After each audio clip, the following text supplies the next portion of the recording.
Hjónin fóru í leikhús. Í miðri sýningu hrifti konan í mann sinn og hvíslaði: Maðurinn þetta sefur! Æ, þurstir þú að vekja mig til þess að segja mér þetta? Hjá lækninum. Fyrir hverja máltíð skal þú taka 4 matskeiðar af þessu lyfi. Já, en við eigum bara 3 matskeiðar heima hjá mér. Bankaræningjarnir spjalla saman. Ef að telja peningana núna? Nei, við skulum bara bíða þar til upp að þeim birtist í blaðinu á morgun. Akkur hoppar þú svona upp og niður? Vegna þess að ég tók meðalið mitt inn áðan en gleymdi að hrista flöskuna. Ég skal veðja við þig að ég get verið án matar í 14 daga og án svefns í 14 nætur.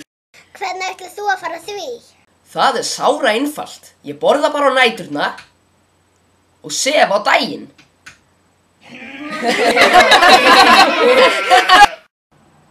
Pabbi, þetta egg er vont. Hei, ekki skamma mig, ég verti því ekki.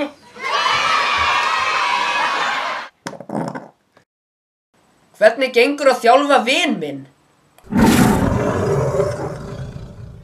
Sigga litla kom hlaupandi til mömmu sinnar og sagði: Mamma, mér er svo illt í maganum.